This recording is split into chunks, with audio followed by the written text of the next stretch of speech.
الحمد لله وكفى وسلام على عباده الذين اصطفى أما بعد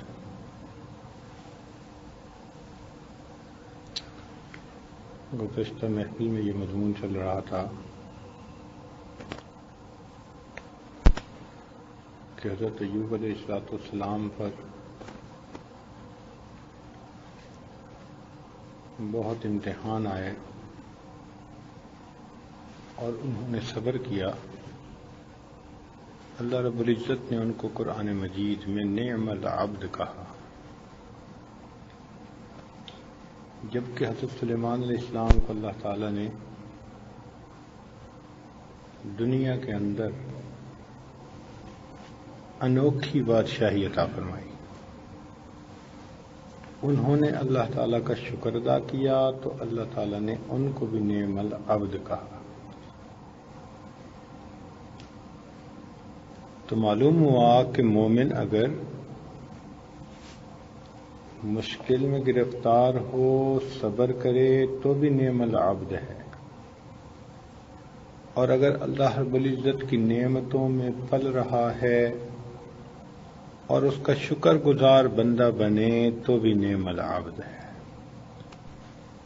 صبر کرنے والا بھی جنتی، شکر کرنے والا بھی جنتی۔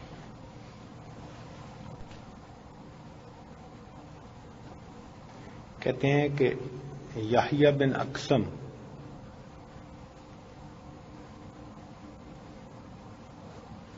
بڑے عالم تھے،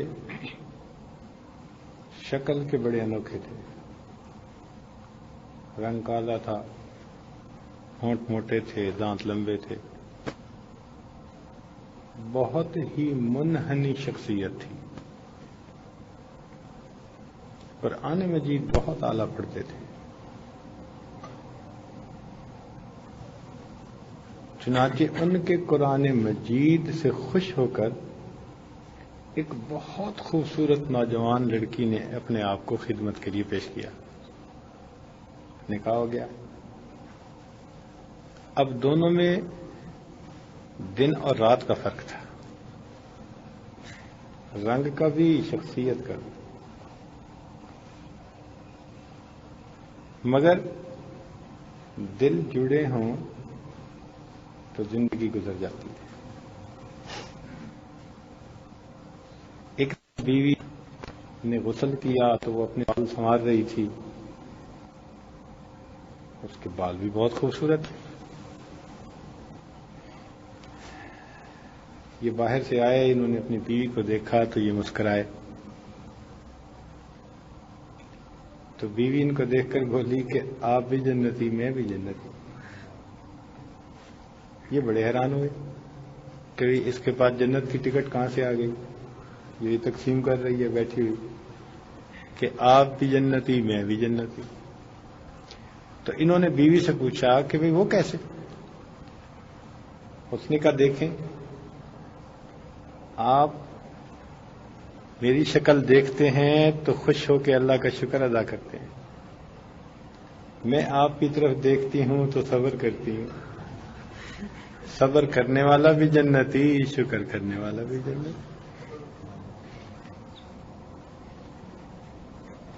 دنیا میں ایسے بہت سارے لوگ آئے جو وقت کے بادشاہ تھے،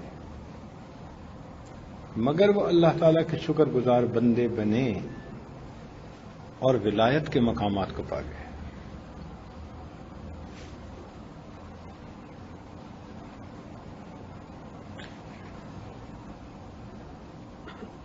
قریب کے زمانے میں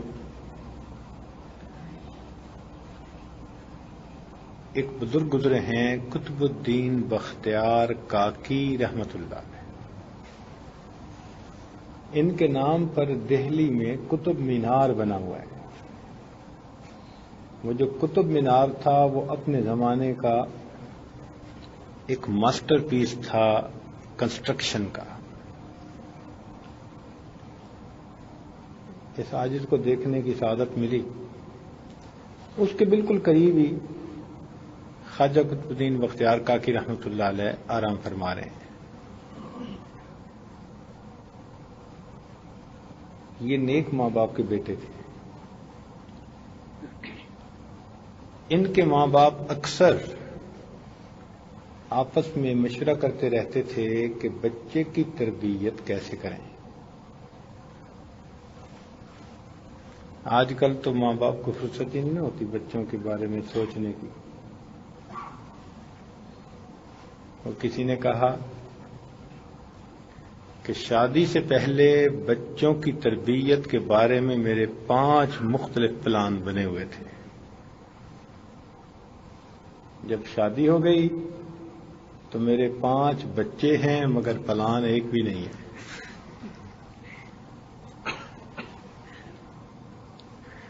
تو آج کل تو پھر ماشاءاللہ اولاد بڑھتی جاتی ہے اور بچوں کی تربیت کے منصوبے ختم ہوتے جاتے ہیں. مگر وہ نیک ماں باپ تھے، فکر مند رہتے تھے. چنانچہ بیوی نے ایک دن کہا کہ میرے ذہن میں ایک تجویز آئی ہے، میں بچے کی بڑی اچھی تربیت کروں گی تاکہ اس کے دل میں اللہ تعالیٰ کی محبت بڑھ جائے، ایمان مضبوط ہو جائے، یقین کامل ہو جائے. خامد نے کہا بہت اچھا. چنانچہ بچہ بڑا ہوا، مدرسے جانے والا بن گیا. ایک دن بچہ مدرسے سے واپس آیا تو جیسے بچوں کی عادت ہے، امی مجھے کھانا دیں، بھوک لگی ہے. ماں نے کہا بیٹا ہمیں بھی کھانا اللہ تعالیٰ دیتے ہیں، ہم اسی سے مانگتے ہیں، اور آپ بھی کھانا اللہ تعالیٰ سے مانگو، آپ کو بھی وہی دے گا. اس نے کہا وہ کیسے؟ ماں نے کہا بیٹا مصلی پہ بیٹھو اور اللہ تعالیٰ سے دعا مانگو. چنانچہ بیٹا مصلی پہ بیٹھ گیا، معصوم ہاتھ اٹھا کے دعا مانگی، اے اللہ میں مدرسے سے آیا ہوا ہوں، تھکا ہوا ہوں، مجھے بھوک لگی ہے، اللہ مجھے کھانا عطا فرما دے. دعا کر کے پوچھنے لگا امی اب کیا کروں؟ ماں نے کہا بیٹا یہ کمرے میں چلے جاؤ، کہیں اللہ نے کھانا بھیجا ہوگا. اب صورتحال یہ تھی کہ ماں نے اصل میں روٹی بنا کر ایک جگہ چھپائی ہوئی تھی پہلے سے، مگر وہ چاہتی تھی کہ میرا بیٹا اللہ تعالی سے مانگے، پھر اس کو جب روٹی ملے تو اس کے دل میں یہ احساس ہو کہ میرا رزق مجھے اللہ تعالی دیتے ہیں. چنانچہ بچہ کمرے میں گیا، تھوڑی تگ و دو کے بعد اس کو روٹی پڑی مل گئی، اس نے کھا لی. اب یہ روز کا معمول بن گیا. وہ گھر آتا، دعائیں مانگتا، اس کو روٹی مل جاتی. تو بچے کے دل میں نا تجسس پیدا ہونے لگ گیا. وہ ماں سے پوچھتا رات کو سوتے ہوئے امی اللہ تعالیٰ کون ہے؟ اللہ تعالیٰ ہر ایک کو رزق دیتے ہیں، ہر جگہ اللہ تعالیٰ رزق پہنچاتے ہیں، وہ اتنے بڑے ہیں، ان کے خزانے اتنے بڑے ہیں. تو بچہ اللہ تعالیٰ کے بارے میں سوال پوچھتا، ماں اس کو تعارف کرواتی اللہ تعالیٰ کا، تو ماں کا دل خوش ہوتا کہ میرے بیٹے کے دل میں اللہ تعالیٰ سے ایک محبت بڑھ رہی ہے. بچہ کبھی کہتا کہ امی اللہ تعالیٰ اتنے اچھے ہیں، وہ کہتی ہاں، تو کہتا امی اللہ سے ملاقات کب ہوگی؟ تو ماں خوش ہوتی کہ میرا بیٹا اللہ تعالیٰ سے ملنے کے لیے بےتاب ہے، بے قرار ہے. چنانچہ بچے نے کہنا شروع کر دیا کہ مجھے تو اللہ تعالیٰ سے بہت محبت ہے، مجھے اللہ تعالیٰ بہت اچھے لگتے ہیں. تو ماں بڑی خوش ہوتی کہ بھئی میری جو ترتیب تھی وہ چل پڑی، اور بچے کے دل میں اللہ تعالیٰ کی محبت پیدا ہونی شروع ہو گئی. اللہ تعالیٰ کی شان دیکھیں. ایک دن والدہ کو کسی خاندان کی تقریب میں جانا پڑا، تو وہ روٹی پکا کے رکھنا بھول گئے. خیال تھا کہ جلدی آ جاؤں گی اور وہاں جا کے وہ پھنس گئی. رشتہ داریوں کے مسئلے ایسے ہی ہوتے ہیں. خیال اس وقت آیا جب بچے کے سکول مدرسے سے آنے کا وقت ہو چکا تھا. اوہو، جب خیال آیا تو ماں تو بڑی گھبرائی، برقع سر پہ رکھا اور بھاگی گھر کی طرف. اور راستے میں رو بھی رہی ہے، دعائیں بھی مانگ رہی ہے، اللہ میں نے تو یہ ساری ترتیب اس لیے بنائی تھی کہ میرے بیٹے کا یقین بن جائے. میری کوتاہی کہ میں آج بھول گئی. اگر آج میرے بیٹے کا یقین ٹوٹ گیا تو میری محنت پہ پانی پھر جائے گا. اب وہ دعا بھی مانگ رہی ہے اور جلدی سے آ بھی رہی ہے. جب وہ گھر پہنچی تو کیا دیکھا کہ بیٹا مزے کی نیند سویا ہوا ہے. ماں نے کہا چلو اچھا ہے، میں پہلے کھانا بنا لوں. چنانچہ اس نے روٹی بنائی، کمرے میں کہیں چھپائی، اور پھر آ کے اپنے بیٹے کو چوما، بوسا لیا، جگایا. بیٹے آج تجھے بہت بھوک لگی ہوگی. بیٹا اٹھ کے بیٹھ گیا. امی مجھے بھوک تو کوئی نہیں لگی. کیوں بیٹا، تمہیں بھوک کیوں نہیں لگی؟ تو ماں نے کہا، اس نے کہا بیٹے نے کہ امی میں جب مدرسے سے آیا تھا نا تو میں نے مصلی بنایا تھا، بچھایا تھا، اور میں نے اللہ تعالیٰ سے دعا مانگی تھی، اے اللہ مجھے بھوک بھی بہت لگی ہوئی ہے اور آج تو امی بھی گھر پہ نہیں ہے، اللہ مجھے کھانا دے دیجئے. تو میں پھر کمرے میں گیا، امی مجھے ایک روٹی پڑی ہوئی مل گئی، میں نے اسے کھایا، لیکن جو مزہ آج اس روٹی میں آیا اس سے پہلے یہ مزہ مجھے کبھی نہیں آیا تھا. روٹی کو ہندی زبان میں کاکی کہتے ہیں، تو وہاں سے ان کا نام مشہور ہو گیا قطب الدین بختیار کاکی رحمت اللہ علیہ. یہ پھر وقت کے بڑے شیخ بنے، حتیٰ کہ بادشاہوں کے پیر بنے.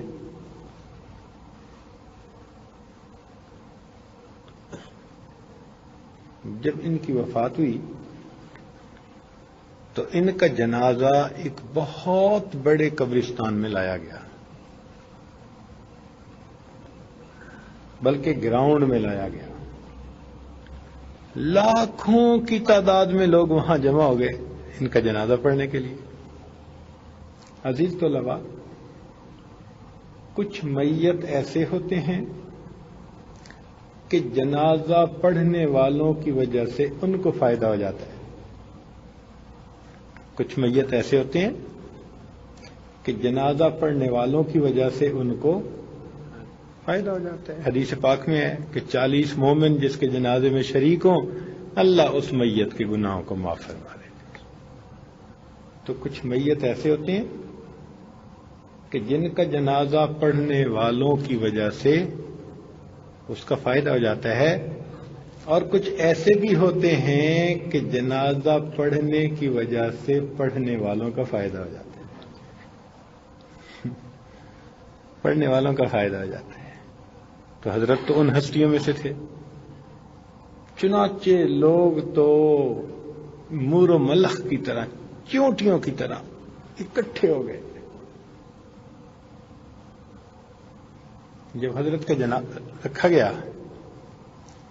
ایک آدمی آگے بڑھا، اس نے کہا جی کہ میں حضرت کا وصی ہوں، حضرت نے مجھے وصیت فرمائی تھی کہ میرا جنازہ وہ شخص پڑھائے جس کے اندر 4 خوبیاں ہوں.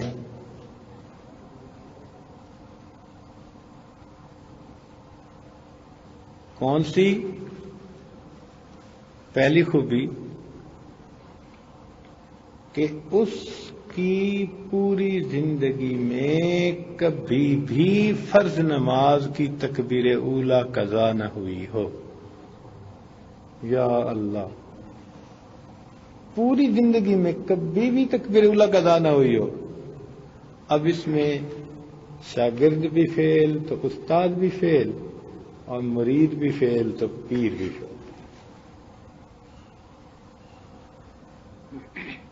کون ہے ایسا بھائی جو کہے کہ پوری زندگی میں میری تکبیر اولیٰ کبھی قضا نہیں ہوئی؟ کیسی کڑی شرط ہے! اللہ اکبر کبیرہ۔ دوسری شرط کہ جس بندے کی زندگی میں تہجد کی نماز بھی کبھی قضا نہ ہوئی ہو، یا اللہ، پھر ایک مرتبہ فیل۔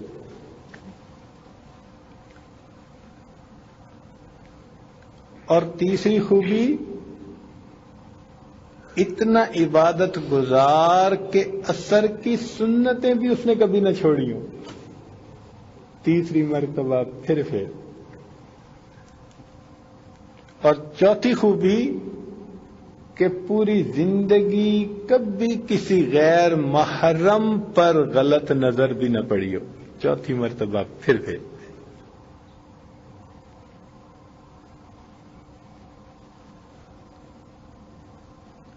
اب کون دم مارے کہ میرے اندر یہ خوبیاں ہیں؟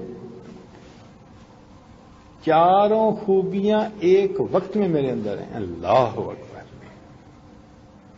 چلو جی، مجمع کو تو سانپ سونگ گیا، پن ڈراپ سائلنس، خاموشی۔ سارے لوگ حیران ہیں کہ کون حضرت کا جنازہ پڑھائے گا۔ کافی دیر گزر گئی تو ایک آدمی مجمع میں سے آگے بڑھا اور وہ زاروں قطار رو رہا تھا، اور وہ زاروں قطار رو رہا تھا۔ حضرت کے پاس آیا اور چہرے کے محاذ میں کھڑا ہو کر یہ کہنے لگا کہ حضرت، آپ تو پردہ فرما گئے، مجھے آپ نے رسوا کر دیا۔ حضرت، آپ تو پردہ فرما گئے، مجھے آپ نے رسوا کر دیا، میرا راز آپ نے کھول دیا۔ پھر اس نے اللہ رب العزت کو حاضر ناظر جان کر مجمع کے سامنے قسم اٹھائی کہ میرے اندر چاروں خوبیاں موجود ہیں، اور اس نے حضرت کی نماز جنازہ پڑھائی، اور وہ شخص وقت کا بادشاہ التمش تھا۔ وقت کا بادشاہ بھی ہے اور ولایت کا نور بھی اس کے سینے میں گرتا۔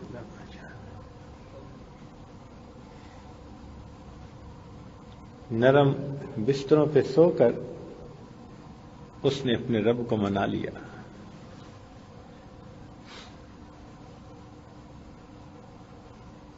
ہارون رشید کے بارے میں آتا ہے،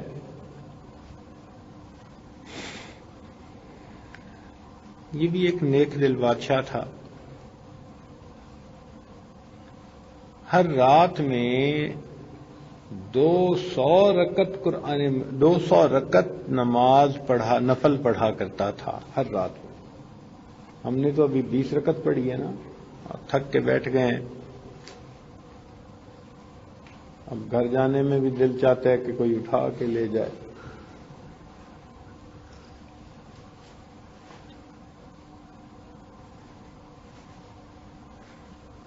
دو 100 رکعت روزانہ پڑھنے کا معمول تھا۔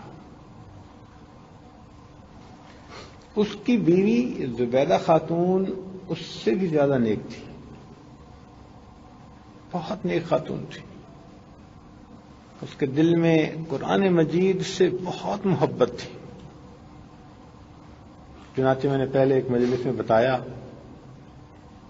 کہ اس نے اپنے گھر میں 300 حافظات کو رکھا ہوا تھا، اور 24 گھنٹے ان کی ڈیوٹی تھی، 8-8 گھنٹے کے حساب سے۔ ایک وقت میں 100 بچیاں اس کے گھر میں ہوتی، اور ان کو مختلف جگہ پہ وہ بٹھا دیتی، اور ان بچیوں کا کام تھا 8 گھنٹے فقط اونچی آواز سے قرآن پڑھنا۔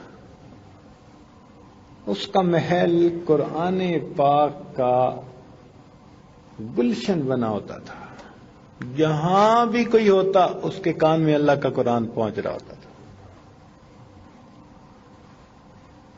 یہ ڈبے ٹیپ ریکارڈر کے تو ہوتے نہیں تھے، تو اس نے پورے گھر میں قرآن مجید کی آواز پہنچانے کی یہ ترتیب بنائی تھی۔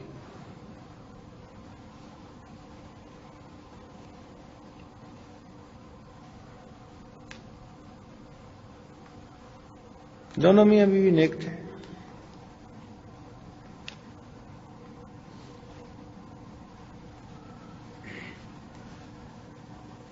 ہارون رشید کے دو بیٹے تھے، امین الرشید، مامون الرشید۔ اس نے دونوں کو ایک بزرگ کے پاس بھیجا اور کہلوایا کہ حضرت آپ میرے بچوں کو پڑھائیں اور ادب سکھائیں، میرے بچوں کو پڑھائیں اور ادب سکھائیں۔ چنانچہ وہ شہزادے وہاں رہنے لگ گئے۔ کافی عرصے کے بعد اس کے دل میں خیال آیا کہ میں پتہ تو کروں کہ میرے بچے کس حال میں ہیں۔ چنانچہ یہ وہاں پہنچا تو کیا دیکھا کہ اس کا جو بیٹا تھا شہزادہ، وہ تو لوٹے سے پانی ڈال رہا ہے اور اس کے جو استاد ہیں وہ بیٹھے ہوئے ساتھ وضو کر رہے ہیں۔ اب یہ خاموش ایک جگہ کھڑے ہو کے دیکھنے لگ گیا۔ جب انہوں نے وضو کر لیا تو یہ ملا اور مل کر کہنے لگا کہ حضرت میں نے تو اپنے بچوں کو بھیجا تھا کہ آپ انہیں ادب سکھاتے، ان کا ادب تو سکھایا، میں استاد ہوں، وضو کر رہا تھا، اور آپ کا بیٹا شہزادہ ہے مگر شاگرد ہونے کی وجہ سے پانی ڈال رہا تھا۔ اس نے کہا حضرت نہیں،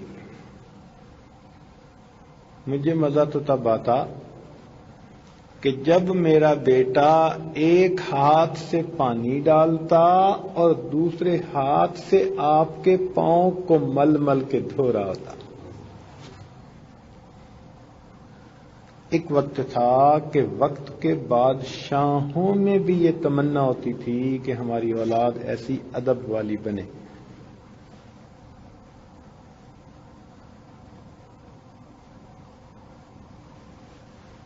چنانچہ زبیدہ خاتون جو تھی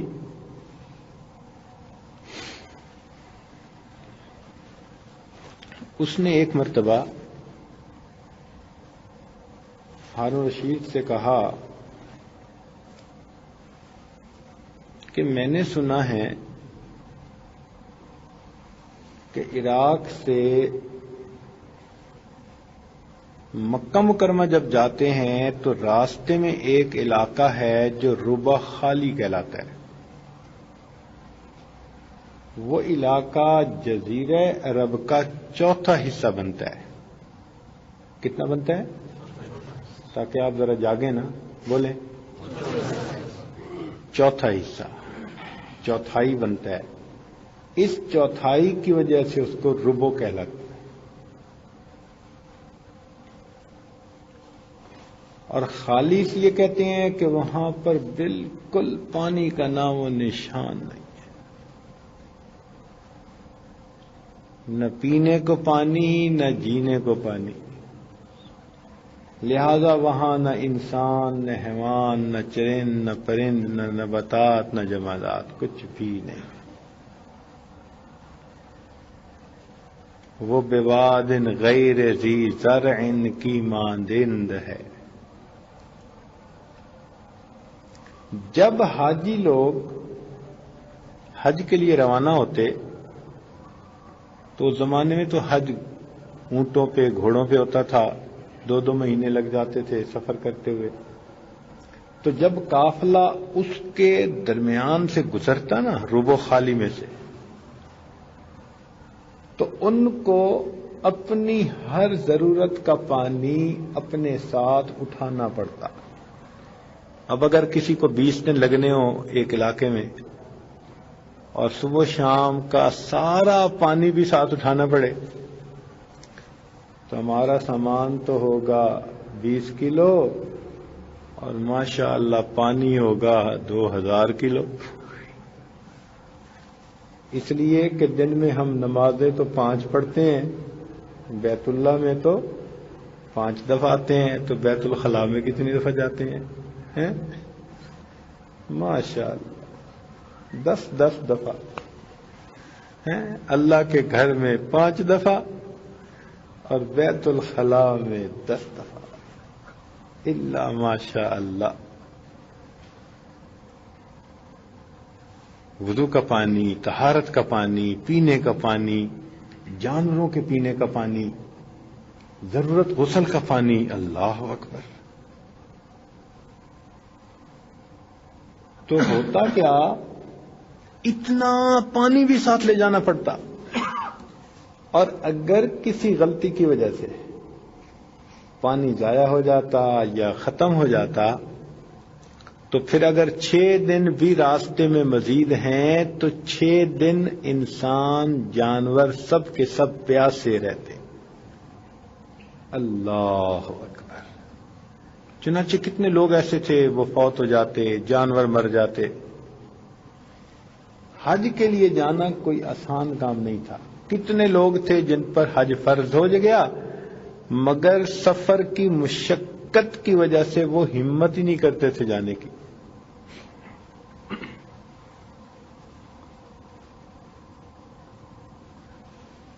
جب زبیدہ خاتون کو پتا چلا نا کہ بھئی لوگوں کے لیے تو حج پہ جانا مشکل ہے، تو اس نے اپنے میاں سے بات کی اور کہا کہ دیکھیں، ہر بیوی اپنے خامن سے کچھ نہ کچھ فرمائشیں کرتی ہے، میرا دل یہ چاہتا ہے کہ آپ مجھے ایک نہر بنوا کر دیں جو دریائے فرات سے چلے میدان عرفات تک پہنچے۔ 1000 میل سے زیادہ کا سفر، درمیان میں اونچ بھی ہے تو نیچ بھی ہے، پانی کا لے کے جانا کوئی آسان کام تو نہیں نا۔ اس نے کہا اچھا میں مستریوں سے، مزدوروں، انجینئروں سے پوچھوں گا۔ چنانچہ جب اس نے پوچھا، انہوں نے کہا جی خرچہ تو بہت آئے گا لیکن ہم پانی پہنچا دیں گے، نہر بنا دیں گے۔ اس نے کہا بناؤ۔ چنانچہ کئی سال لگے اور بالآخر ایک وہ دن آیا کہ جب دریا کا پانی میدان عرفات میں پہنچ گیا۔ اس سے کیا ہوا کہ میدان عرفات میں بھی کمی ہو جاتی تھی، سواریوں کے لیے پانی پینے کی وہ بھی پوری ہو گئی، اور اس علاقے سے لوگوں کے لیے آسانی ہو گئی، وہ نہر کے کنارے کنارے چلتے اور اس سے پانی لیتے رہتے، پیتے رہتے، اور سفر آسان ہو گیا۔ اس دور کی موٹر وے بن گئی، لوگ پانی پیتے، دعائیں دیتے۔ یہ مل اللہ کو کتنا محبوب بھائی۔ بنی اسرائیل کی ایک بدکار عورت نے پیاسے کتے کو پانی پلایا تھا، بخاری شریف کی روایت، اللہ نے اس کے گناہوں کو معاف کر دیا تھا۔ تو اس نے تو پیاسے انسانوں کو پانی پلایا، کتنا بڑا عمل۔ 2 4 بھی نہیں، ہزاروں نہیں، لاکھوں۔ اللہ تعالیٰ کی شان دیکھیں۔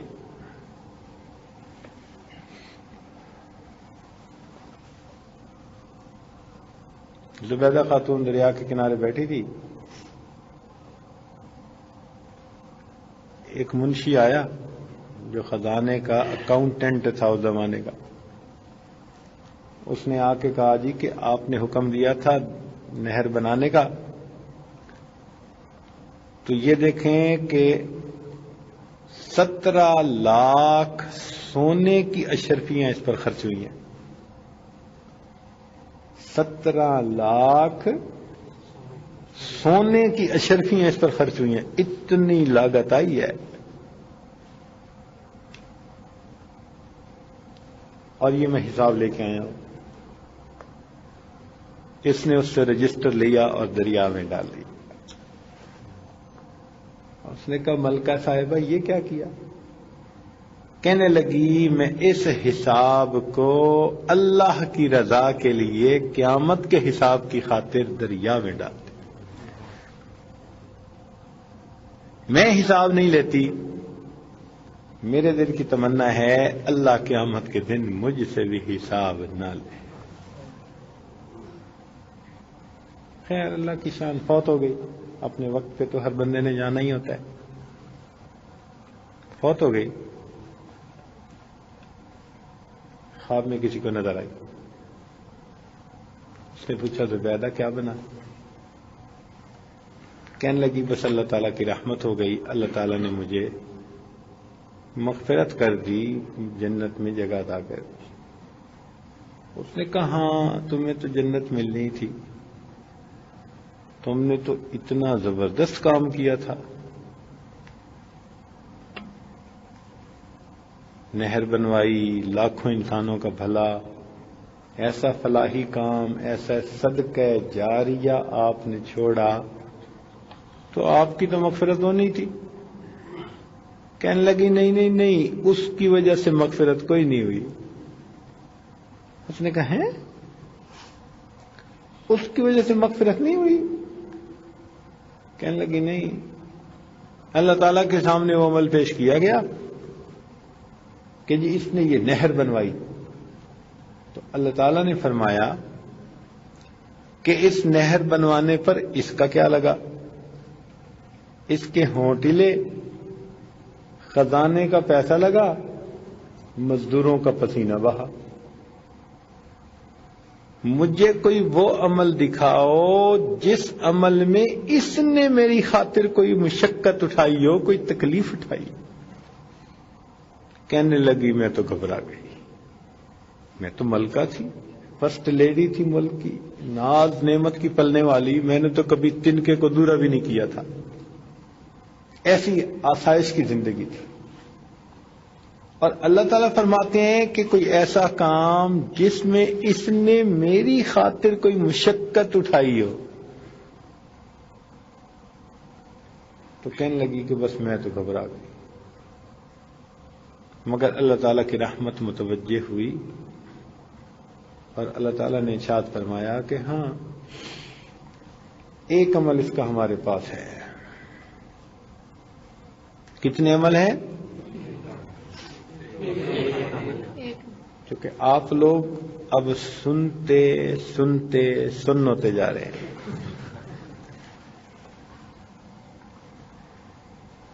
یا تو آپ کو باتوں میں مزہ اتنا آ رہا ہے کہ آپ نے جھومنا شروع کر دیا ہے،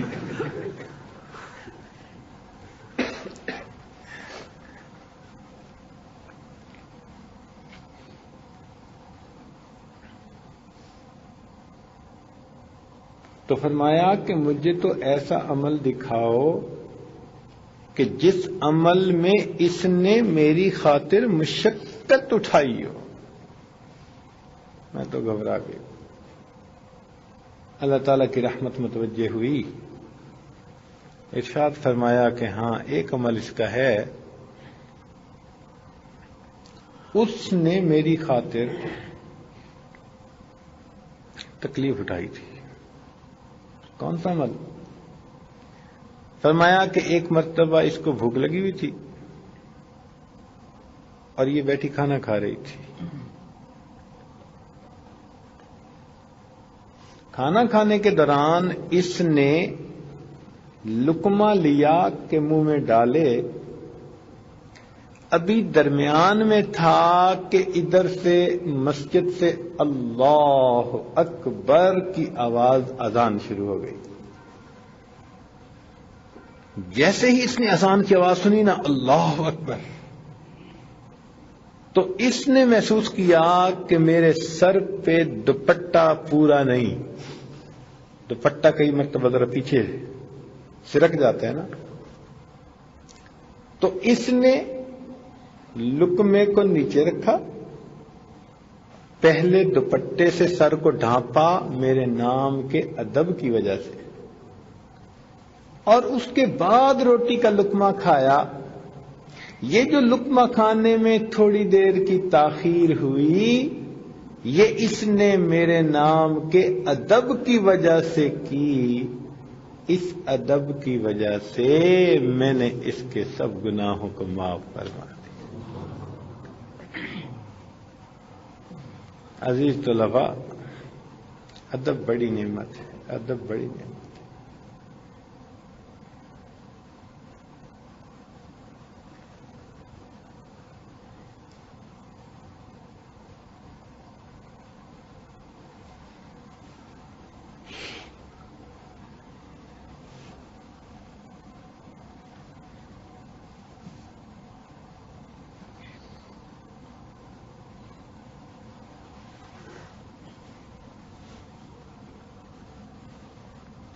اب بچوں نے گھڑیاں دیکھنی شروع کر دی ہیں۔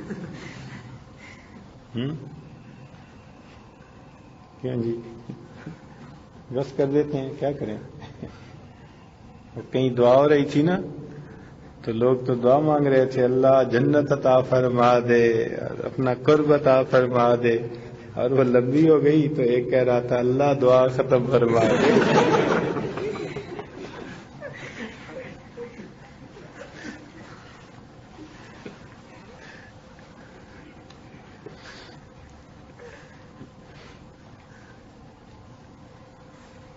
تو کچھ لوگ تو سوچ رہے ہوں گے کہ بھئی اور باتیں سناتے، اور کچھ وہ بھی ہوں گے کہ جو سوچ رہے ہوں گے کہ آج پتہ نہیں کب جان چھوٹے گی۔ اچھا عزیز طلباء، 2 واقعات آپ کو سناؤں گا، پھر جان چھوڑوں گا، ٹھیک ہے نا؟ توّن او کرہا، آپ کے فائدے کی خاطر۔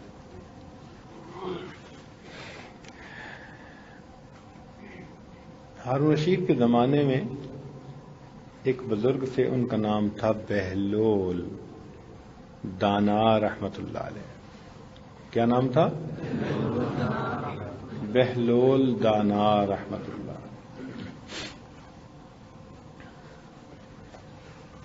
ایک دن ہارون رشید اپنی بیوی کے ساتھ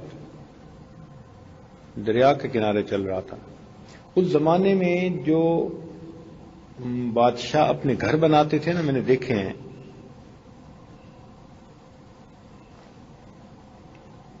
جیسے تاج محل بالکل کنارے پہ بنا ہوا ہے دریا کے، تو بادشاہ دریا کے کنارے پہ گھر اس طرح بناتے تھے کہ گھر کا جو صحن ہوتا تھا نا وہ دریا کی طرف ہوتا تھا، اور باقی رخ شہر کی جانب۔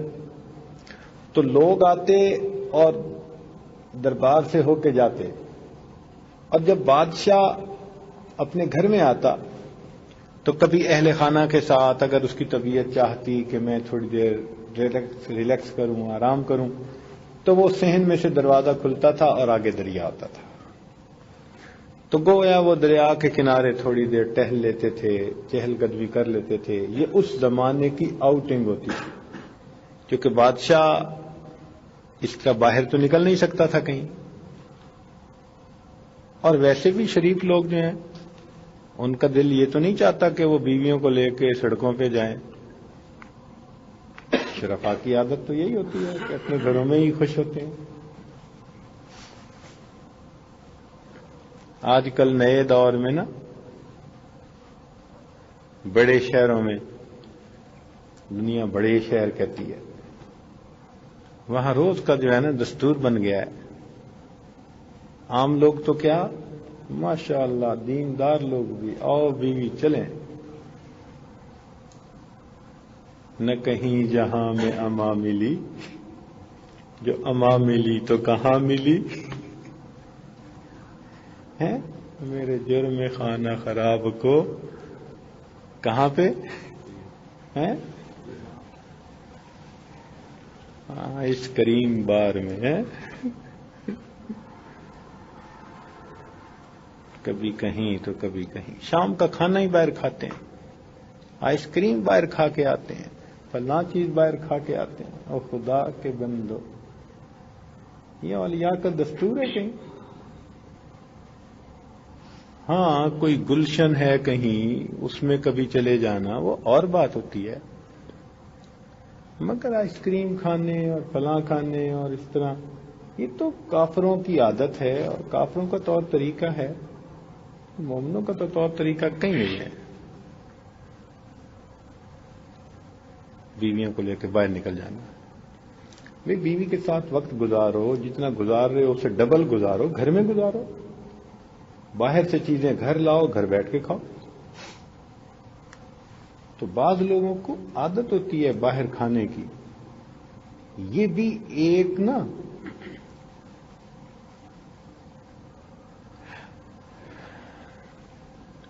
بیماری ہے، روحانی بیماری ہے، اور خاص طور پر یہ جو بڑے شہر ہیں نا ان میں یہ بیماری بہت زیادہ ہے، بہت زیادہ ہے۔ اس لیے فوڈ کارنر بنے ہوتے ہیں، حالانکہ گھر میں اس سے بہتر فوڈ ملتا ہے، مگر نفسانیت اندر کی کہتی ہے نکلو چار دیواری سے، پہنچو وہاں پہ۔ الحمدللہ اکابر کی ایسی پکی تربیت ہے، پوری زندگی میں کبھی خیال بھی نہیں آیا کہ بیوی کو باہر لے جاتے کھانے کے لیے۔ ایک تو ہوتا ہے نا جانا، خیال ہی دل میں کبھی نہیں آیا۔ الحمدللہ ایسے اپنے اللہ والوں کی الحمدللہ تربیت ہے۔ الحمدللہ یہ فساق کا طریقہ ہے، اولیاء کا طریقہ نہیں ہے۔ گھر کو اپنی جنت بناؤ، گھر میں جنت کے مزے پاؤ۔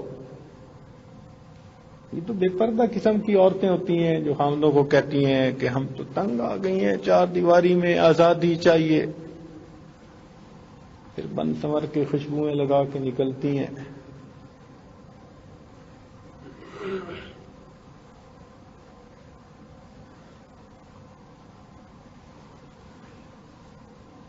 تو اس زمانے میں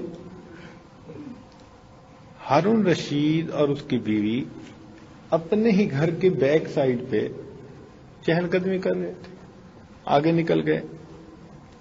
اللہ کی شان کے آگے بہلول بینا بھی بیٹھے ہوئے تھے، بہلول دانا رحمت اللہ، مجذوب سے بندے تھے، اللہ لوگ بندے، مست حال بندے تھے، اور وہ بیٹھے ہوئے چھوٹے چھوٹے گھر بنا رہے تھے۔ یہ نہیں ریت کے گھر بناتے، ریت کے گھر بنا رہے، بچے کھیلتے ہیں نا جیسے ہم بھی، مجھے یاد ہے بچپن میں جب کبھی دریا کے کنارے جاتے تھے اپنے بڑوں کے ساتھ تو ہم بھی اسی طرح گھر بنا کے خوش ہوتے تھے۔ بچوں کی یہ شوق ہوتا ہے، ایسے پاؤں رکھتے تھے اوپر سے جو ہے نا وہ ریت کو تھوڑا ہاتھوں سے دباتے تھے تو وہ ماشاءاللہ لنٹر پڑ جاتا تھا۔ آج ماشاءاللہ ہمارے انجینئر صاحبان تو 2 مہینے لگے رہتے ہیں کہ آج یہ لنٹر ڈالنا ہے۔ بچوں کا لنٹر کتنا آسان ماشاءاللہ۔ تو وہ بیٹھے گھر بنا رہے تھے۔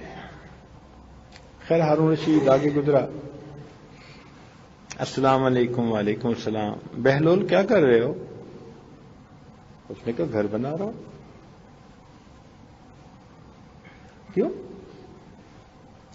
اس لیے کہ جو اس گھر کو خریدے گا میں دعا کروں گا اللہ اس شخص کو اس گھر کے بدلے جنت کا گھر عطا فرما دے، میں دعا کروں گا۔ بہلول قیمت کیا ہے؟ بہلول نے کہا 1 درہم، 1 دینار۔ اب بادشاہ سلامت سمجھے کہ یہ بھی کوئی جہاز ہے اور اس وقت پرواز کر رہا ہے، موجی بندہ ہے، اپنی موج میں، تو بادشاہ آگے بڑھ گیا۔ پیچھے زبیدہ خاتون آئی، اس نے بھی آ کے سلام کیا، پوچھا بہلول آپ ٹھیک ہیں، خیریت ہیں؟ اس نے کہا کیا کر رہے ہیں؟ گھر بنا رہا ہوں۔ کیوں؟ جو کوئی خریدے گا دعا کروں گا اللہ اس کو اس گھر کے بدلے جنت کا گھر عطا فرما دے. بہلول کیا قیمت ہے ان کا؟ 1 دینار. اب یہاں دیکھو فرق پڑ جاتا ہے. ایک نے اسی بات کو سطحی نظر سے دیکھا تو موقع کھو دیا، دوسرے نے اسی کو عقیدت اور محبت کی نظر سے دیکھا تو دل میں خیال آیا کہ 1 دینار دے دیتی ہوں. چنانچہ اس نے 1 دینار دے دیا، کہا بہلول میرے لیے دعا کر دینا. یہ عاجزی ہوتی ہے بندے کی. بات سمجھے نا؟ ادھر تکبر تھا، عجب تھا، اس نے کم نظر سے دیکھا اس عمل کو. ادھر عقیدت تھی، عاجزی تھی کہ میں محتاج ہوں اللہ تعالیٰ کے اس گھر کی. یہی ہوتا ہے، نظر کا یہی فرق ہوتا ہے.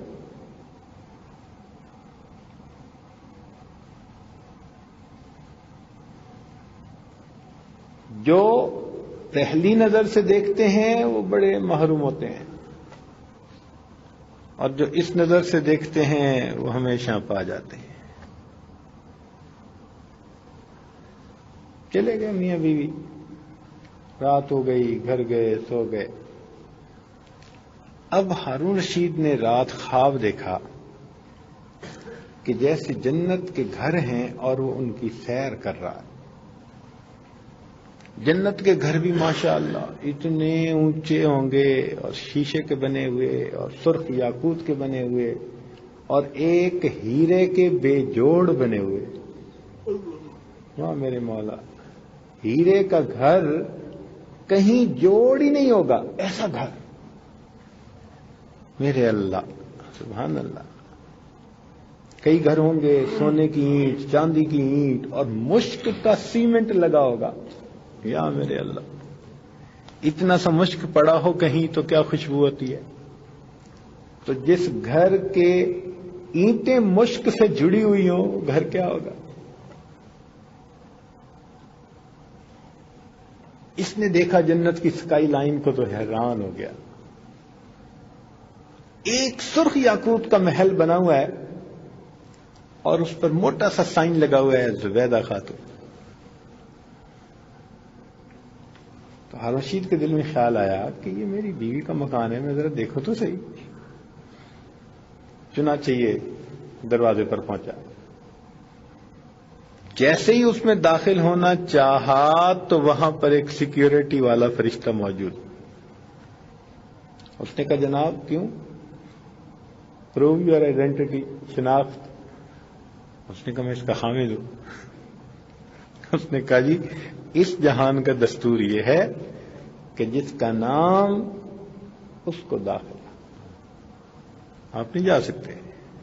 پیچھے جب اس نے پیچھے ہٹایا نا تو بادشاہ سلامت کی آنکھ کھل گئی.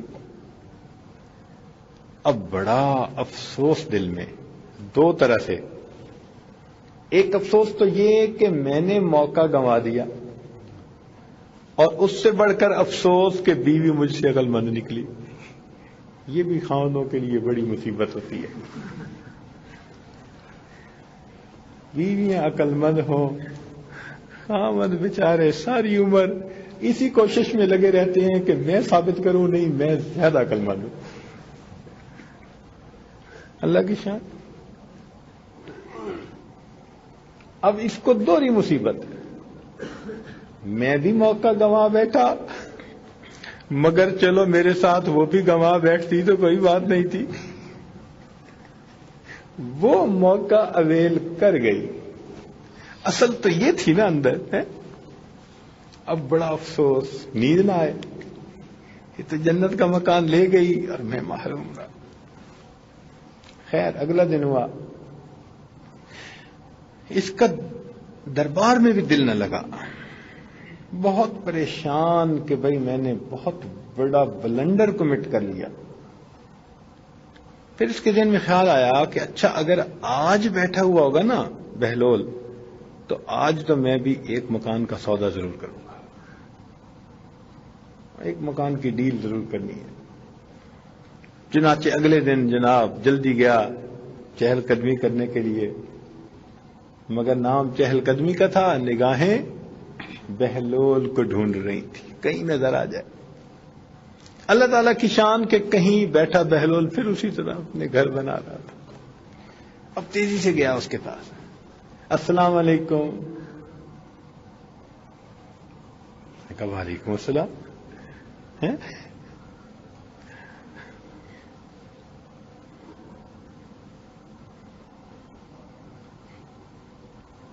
سلام دعا کر دی جو زمانے میں جیسے طریقہ تھا.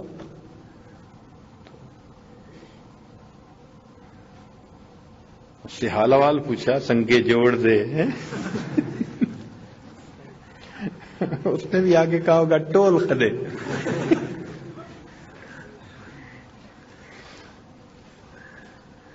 تو پوچھا کہ بھائی کیا کر رہے ہو؟ اس نے کہا جناب گھر بنا رہا ہوں. کیوں گھر بنا رہے ہیں؟ کہ جو خریدے گا میں اس کو دعا دوں گا اللہ اس شخص کو اس گھر کے بدلے میں جنت کا گھر عطا فرمائے. تو ہارون رشید نے پوچھا کہ بہلول کیا قیمت ہے اس کی؟ اس نے کہا جناب پوری دنیا کی بادشاہی. اب جب یہ سنا تو ہارون رشید تو ہکا بکا رہ گیا. پوری دنیا کی بادشاہی بہلول میں دے بھی نہیں سکتا, اتنی قیمت مانگ رہے ہو, اور کل تو 1 دینار میں دے رہے تھے.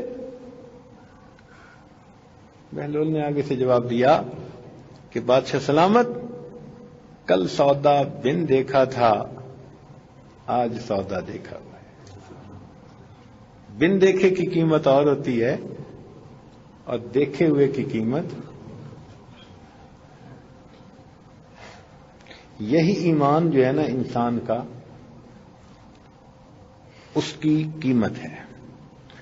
آج ہم نے اللہ تعالی کو بن دیکھے مانا ہے, جنت کو بن دیکھے مانا, آخرت کو بن دیکھے مانا, اس لیے آج جنت سستی ہے. بن دیکھے سودا ہے. موت کے وقت ہر بندے کو آخرت دکھا دی جاتی ہے. اس وقت تو فرعون نے بھی کہہ دیا تھا آمنت برب موسیٰ و ہارون, میں موسیٰ اور ہارون کے رب پہ ایمان لے آیا. فرمایا آلا اب اٹس ٹو لیٹ, اب بہت لیٹ ہو گئے ہو, اب تمہارے اس کہنے کا کوئی فائدہ نہیں. تو دیکھ کے ماننا اس کی کوئی قیمت نہیں, وہ تو کافر بھی مانیں گے. مزہ یہ ہے کہ بن دیکھے مانا جائے. بات سمجھ رہے ہیں نا عزیز طلباء, آپ بات سمجھ رہے ہیں نا؟ ایمان کی عظمت یہی ہے کہ ہم نے اللہ تعالی سے بن دیکھے سودا کیا ہے. اس لیے قرآن مجید میں ہے نا الذین یؤمنون بالغیب, بن دیکھے ایمان لے آئے. بن دیکھے ایمان لانے کا. چنانچہ اسی واقعے کو کھولتا ہوں کہ حضرت یوسف علیہ السلام کے زمانے میں جب قحط پڑا تو انہوں نے ایک قانون بنا دیا کہ بھئی جو بندہ بھی گندم خریدنے والا آئے تو بھئی یہ ریٹ ہے, تم پیسے لے لو اور گندم دے دو.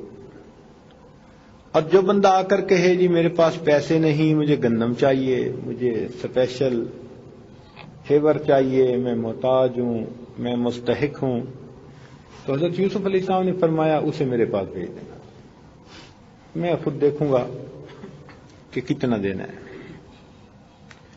چنانچہ وہ جو گندم دینے کے اوپر لوگ لگے ہوئے تھے نا, ان کے پاس ایک نوجوان آیا, اٹھتی جوانی, اس نے گندم مانگی, انہوں نے دے دی. کہنے لگا نہیں مجھے تو زیادہ چاہیے.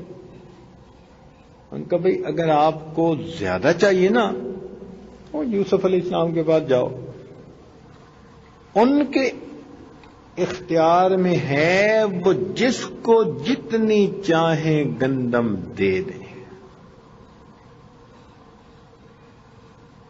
جس کو جتنی چاہیں گندم دے دے. یہ نوجوان ادھر چلا گیا. حضرت یوسف علیہ السلام سے کہنے لگا جی کہ حضرت مجھے گندم چاہیے. ان کا اچھا ٹھیک ہے, انہوں نے کچھ گندم دے دی. یہ کہنے لگا جی مجھے اور چاہیے. ان کا خدا کے بندے تجھے انہوں نے بھی دی, میں بھی دے رہا ہوں, ابھی اور مانگ رہا ہے. وہ نوجوان کہنے لگا کہ حضرت اگر آپ کو میرا پتہ چل جائے نا کہ میں کون ہوں تو آپ مجھے اس سے بہت زیادہ گندم دیں. حضرت یوسف علیہ السلام کو تعجب ہوا کہ یہ کیسا بندہ ہے بھائی جو کہتے ہیں کہ آپ کو میرا تعارف ہو جائے تو آپ مجھے اس سے زیادہ گندم دیں. تو آپ نے پوچھا کہ نوجوان تو کون ہے؟ وہ نوجوان کہنے لگا کہ حضرت جب آپ پر زلیخا نے بہتان لگایا تھا بد کرداری کا, اس وقت جس بچے نے آپ کی پاک دامنی کی گواہی دی تھی وہ بچہ میں ہوں, اب بڑا ہو کے جوان ہو گیا. او حضرت یوسف علیہ السلام نے جب یہ سنا تو اتنا پیارا لگا وہ بچہ, اس نے بچپن میں پاک دامنی کی گواہی دی تھی. اس نوجوان کو سینے سے لگایا, پیار دیا, خوب دل کھول کے گندم دی, بلکہ اپنے لوگوں کو کہا کہ اس کو گھر پہنچا کے آؤ. لدوی دے لدیندڑوی دے. بادشاہ ایسے ہی دیتے ہیں نا, پھر جب دیتے ہیں تو گندم بھی دیتے ہیں تو گندم کی سواریاں بھی دیتے ہیں. بادشاہوں کی دین ہوتی ہے. جب آپ نے اس نوجوان کو اتنی عزت کے ساتھ رخصت کیا نا تو اللہ تعالیٰ نے وحی نازل فرمائی کہ میرے پیارے یوسف علیہ السلام آپ نے اس نوجوان کے ساتھ بہت عزت کا معاملہ کیا. تو عرض کی کہ پروردگار عالم یہ وہ نوجوان ہے جس نے بچپن میں میری پاک دامنی کی گواہی دی تھی, آج یہ میرے سامنے آیا تو میرا جی چاہتا تھا کہ میں اتنا کچھ اسے دوں جو میرے اختیار میں ہے. اللہ تعالیٰ نے وحی نازل فرمائی کہ میرے پیارے یوسف علیہ السلام گواہ رہنا, جس نے آپ کی پاک دامنی کی گواہی دی جب وہ آپ کے پاس آیا آپ نے اسے اپنے مقام کے مطابق عطا کیا, تو میں پروردگار بھی کہہ رہا ہوں میرا جو بندہ دنیا میں میری وحدانیت کی گواہی دے گا جب قیامت کے دن میرے پاس آئے گا میں بھی اسے اپنی شان کے مطابق عطا کروں.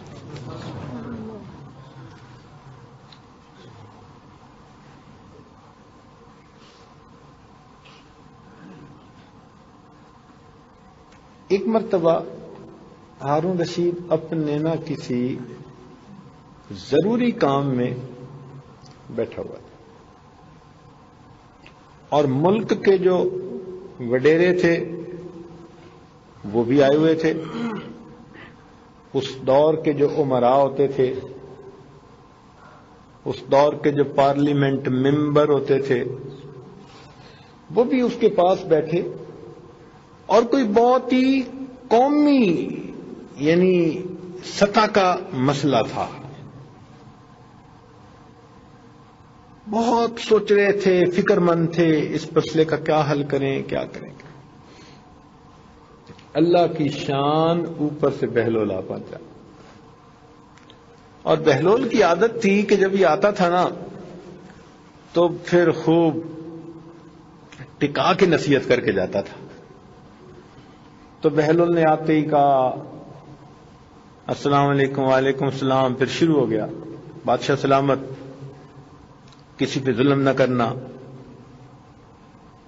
حق نہ مارنا کسی کا, ایسا نہ ہو قیامت کے دن کوئی آپ کا گلا پکڑ لے, گریبان پکڑ لے, اور تم یہ نہ کرنا اور اللہ سے غافل نہ ہونا اور آخرت کو نہ بھولنا.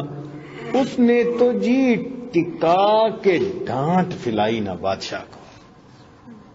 اب بادشاہ اکیلا ہوتا اور ڈانٹ سن لیتا تو خیر تھی، کسی کے سامنے سننا تو بڑی مشکل ہوتی ہے، بڑی مشکل ہوتی ہے کسی کے سامنے سننی بات۔ اب ادب بھی مانے اور اوپر سے بہلول نے بھی ٹکا کے ڈانٹ پلا دی، بہت ہی سیریس ہو گیا ماحول نا پورا۔ اب جب بہلول جانے لگا نا تو بادشاہ کے پاس اتنی سی چھڑی تھی، اتنی سی ایک چھوٹی سی چھڑی ہم نے دیکھا، یہ جو فوج میں ہوتے ہیں نا کرنیل جرنیل، ان کے ہاتھوں میں کئی دفعہ ہوتی ہے، چھوٹی اتنی سی چھڑی ہم نے کئی فوجی افسروں کے ہاتھ میں دیکھی، تو وہ بادشاہ کے ہاتھ میں تھی۔ تو بادشاہ نے جاتے ہوئے بہلول کو کہا، بہلول یہ لیتے جاؤ۔ بہلول نے کہا کس لیے؟ تو اس نے کہا کہ یہ اس شخص کے لیے ہے جو دنیا کا سب سے زیادہ بے وقوف انسان۔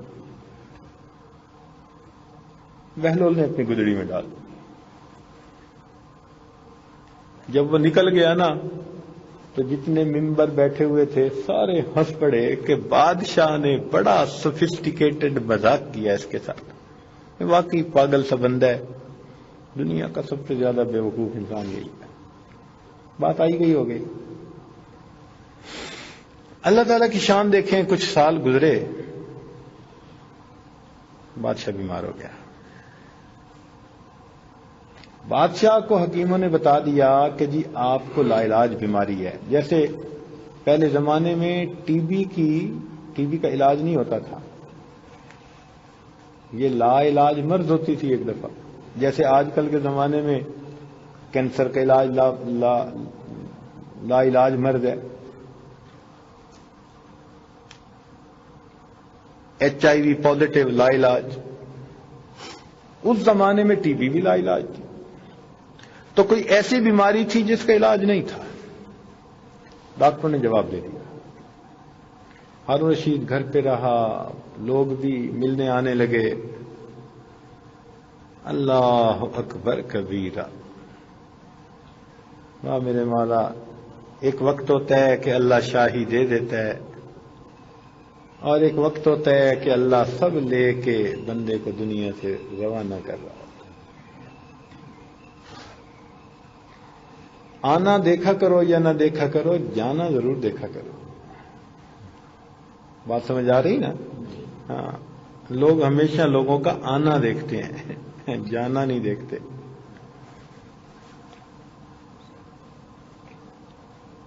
کچھ مہینے گزر گئے، ایک دن بہلول بھی آ گیا۔ بہلول نے پوچھا کہ بادشاہ سلامت، کیا حال ہے؟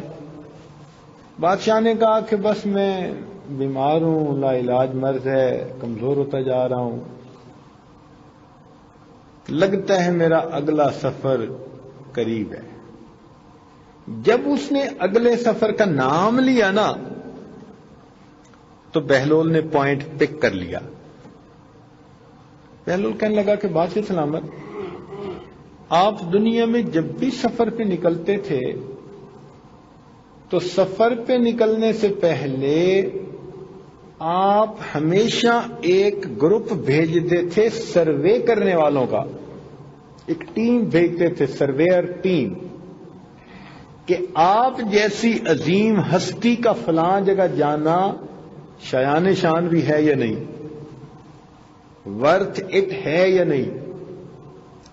جب وہ وہاں سے رپورٹ دے دیتے کہ ہاں بادشاہ سلامت آپ بے شک جائیں وہاں، تو پھر آپ ایک اور ٹیم بھیجتے جس میں ہینڈی مین ہوتے، کاریگر ہوتے، وہ وہاں جا کر یوٹیلیٹیز کا خیال کرتے، بجلی، پانی، گیس، یہ وہ جو ہوتی تھی اس زمانے میں، ہر چیز کو بحال کرتے۔ جب وہ بھی اوکے کی رپورٹ دے دیتے تو آپ پھر یہاں سے کک بھیجتے خانسا میں، جو وہاں جا کے کھانے تیار کرتے۔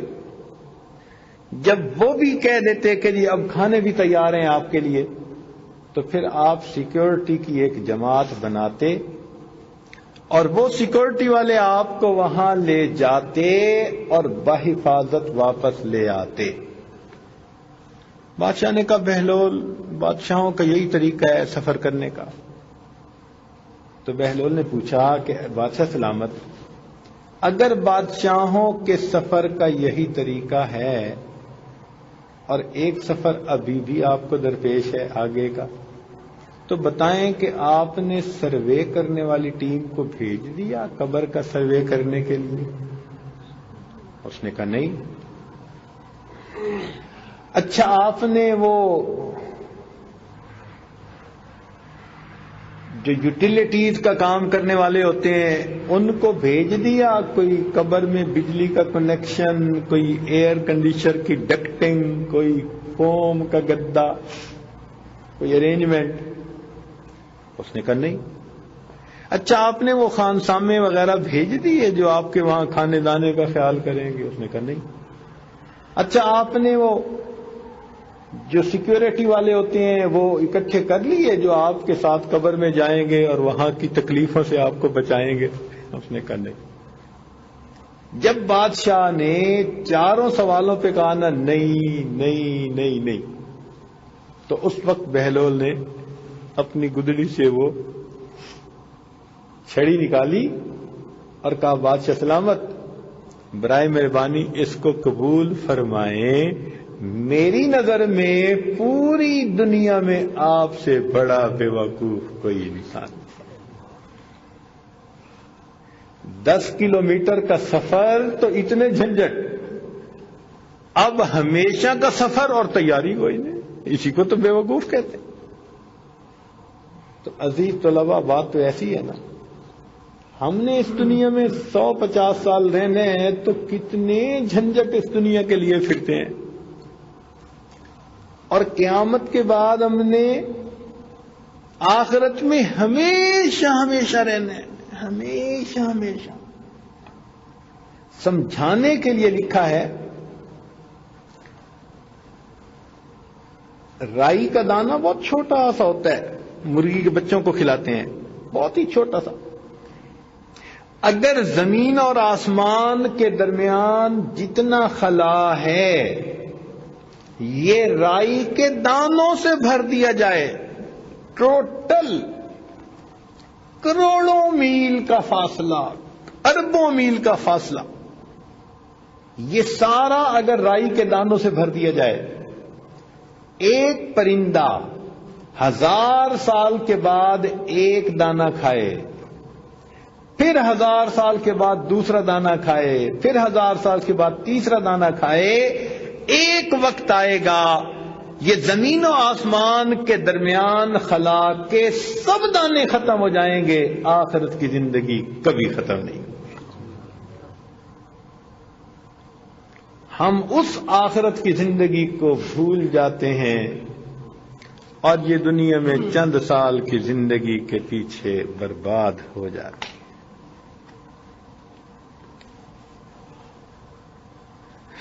اللہ اکبر۔ آج ہمارے تو عزیز طلباء نے ڈیرے میں قرآن مجید سنایا تو ان کا ختم قرآن مجید بھی ہے، ماشاءاللہ، اور وہ دونوں سنانے والے یہاں موجود ہیں۔ تو انہوں نے چٹ بھی لکھی کہ حضرت آپ بیان کریں اور بیان کے بعد ہمارے ختم قرآن کی دعا بھی کروا دیں۔ یہ بھی اللہ کی شان دیکھو بھائی کہ الحمدللہ عام مسجدوں میں تو ختم ہوں گے 27 کو 29 کو، اور الحمدللہ یہاں پر کئی ختم اللہ کروا دیتا ہے۔ اور حدیث پاک میں آتا ہے کہ جس بندے نے قرآن مجید کو مکمل پڑھا ہو، پوری رات اللہ تعالی کے فرشتے ان کے لیے مغفرت کی دعائیں کرتے رہتے ہیں، اور وہ جو دعائیں مانگتے ہیں تو ان کی دعائیں قبول ہوتی ہیں۔ تو یہ قبولیت دعا کی محفل ہے، وہ ختم قرآن والے بھی دعا مانگیں گے اور ہم بھی دعا مانگیں گے۔ تو اس لیے اس موقع کو آپ بھی غنیمت سمجھ لیجیے اور اپنے رب سے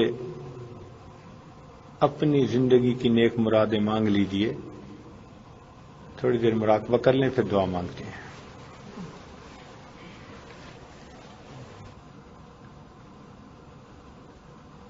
تکڑی گھت کے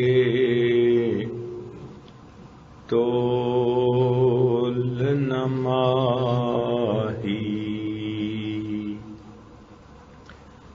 تے اسیں ڈاڈھے عیباں بھرے، در آیاں دی لاج تہانوں، چاہے کھوٹے تے چاہے کھرے،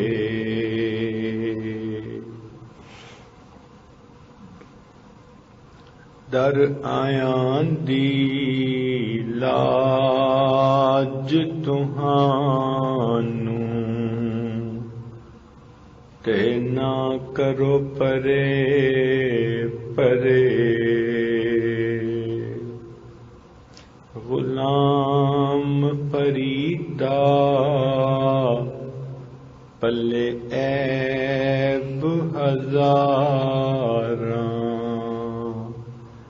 تے کوئی مان کس تے کرے،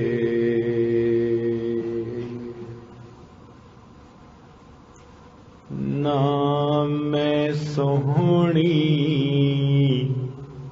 تے نہ گن پلے، تے میں سائیں نوں کیویں مناواں،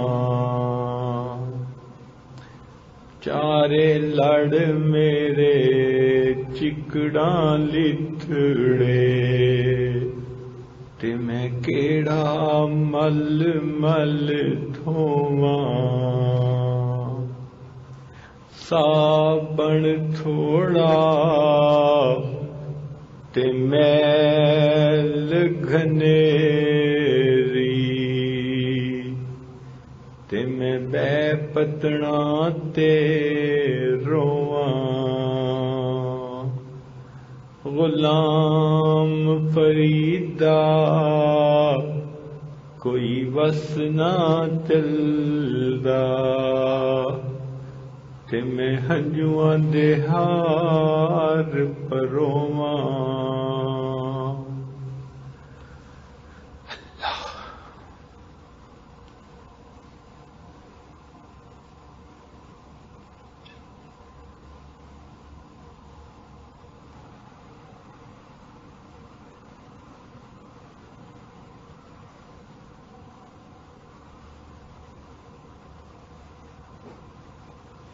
لا الہ الا اللہ محمد رسول اللہ۔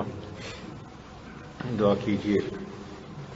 سبحان ربی العلی الوہاب، اللہم صلی علی سیدنا محمد وعلی آل سیدنا محمد وبارک وسلم۔ اے مالک، ہم آپ کے عاجز مسکین بندے ہیں، ہمارے گناہوں کو معاف فرما، ہماری خطاؤں سے درگزر فرما، ہمارے عیبوں کی پردہ فرما۔ اللہ ہماری نگاہوں کو پاک فرما، ہمارے دلوں کو صاف فرما، ہمارے سینوں کو اپنی محبت سے لبریز فرما، اپنے عشق کی آتش ہمارے سینوں میں پیدا فرما، ہمارے انگ انگ سے اپنے ذکر کو جاری فرما، روئیں روئیں سے اپنے ذکر کو جاری فرما، ہڈی ہڈی بوٹی بوٹی میں اپنی محبت پیدا فرما۔ اللہ ہڈی ہڈی بوٹی بوٹی میں اپنی محبت پیدا فرما۔ اے اللہ رمضان مبارک کے اس مبارک مہینے میں اللہ ہمارے گناہوں کی مغفرت فرما۔ اے اللہ ہم اپنے گناہوں کا اقرار کرتے ہیں، اپنی کوتاہیوں کا اعتراف کرتے ہیں۔ میرے مولا، ہم نے بہت خطائیں کی، بہت گناہ کیے، اب شرمندہ ہیں۔ اللہ ہمارے گناہوں کو معاف کر دیجیے۔ اے اللہ ہمیں رمضان کی برکتوں سے محروم نہ فرمائیے۔ اے میرے مولا، ہمیں زندگی میں کبھی بھی بے سہارا نہ کرنا، کبھی بھی بے آسرا نہ کر دینا، نفس اور شیطان کے حوالے نہ کر دینا۔ اے اللہ حالات کے حوالے نہ کر دینا، کفار کے حوالے نہ کر دینا۔ ہمیشہ اپنی رحمتوں کی ٹھنڈی چھاؤں نصیب فرما۔ میرے مولا عزتوں کی روزی نصیب فرما۔ عزتوں کی زندگی نصیب فرما، اپنے اپنے وقت پہ عزتوں کی موت نصیب فرما، قیامت کے دن اپنے سامنے عزتوں کے ساتھ کھڑا ہونا نصیب فرما۔ میرے مولا ہم آج مسکینوں کے اٹھے ہاتھوں کو قبول فرما۔ اے اللہ جن بچوں نے قرآن مجید مکمل پڑھا اور سنا، اے اللہ ان کے پڑھنے اور سننے کو قبول فرما۔ میرے مولا ان بچوں کی بھی مغفرت فرما، ان کے ماں باپ کی بھی مغفرت فرما، ان کے بہن بھائیوں کی بھی مغفرت فرما۔ اے اللہ ان کے والدین کے جتنے بھی مسائل مشکلات ہیں سب کو آسان فرما۔ اے اللہ ان کے والدین کی نیک مرادیں پوری فرما۔ اے اللہ ہم آج مسکین جو اس محفل میں موجود ہیں ہماری بھی گناہوں کو معاف فرما، ہمارے بھی قصوروں کو معاف فرما۔ رب کریم ہمیں بھی اپنے نیک بندوں میں شامل فرما۔ میرے مولا درگزر کا معاملہ فرما۔ اے اللہ بہت سارے بچے جو صرف نحو کا کورس کرنے کے لیے آئے ہوئے ہیں، اللہ اپنی رحمت سے ان کا آنا قبول فرما۔ اے اللہ وہ اس مبارک مہینے میں یہاں ٹکے ہوئے ہیں، اللہ ان کی یہاں رہنا قبول فرما اور اس کے بدلے ان کو اپنے مقبول بندوں میں شامل فرما۔ میرے مولا ہم سے ان کی خدمت میں جو کوتاہیاں ہوئی معاف فرما۔ اے اللہ ان کے پڑھانے والے استاد کی محنتوں کو قبول فرما، ان بچوں کی پڑھنے کی محنتوں کو قبول فرما اور اس کے بدلے ان کو اپنے مقبول بندوں میں شامل فرما۔ اے اللہ ان کو اپنے مقبول بندوں میں شامل فرما۔ اے اللہ ان بچوں نے اور ان کے استاد نے اس عاجز مسکین کا دل خوش کیا، اللہ اس کے بدلے ان کے دل خوش فرما۔ رب کریم ان کو سینوں کو علم کے نور سے منور فرما۔ میرے مولا ان کو اپنے مقبول بندوں میں شامل فرما۔ اے اللہ ہماری ان دعاؤں کو قبول فرما۔ اے اللہ جو مانگا وہ بھی عطا فرما، جو مانگنا چاہیے تھا نہیں مانگ سکے ہمیں وہ بھی عطا فرما۔ ربنا تقبل منا انک انت السمیع العلیم تب علینا انک انت التواب الرحیم۔ صلی اللہ تعالی علی حبیبہ سیدنا محمد وآلہ واصحابہ اجمعین برحمتک۔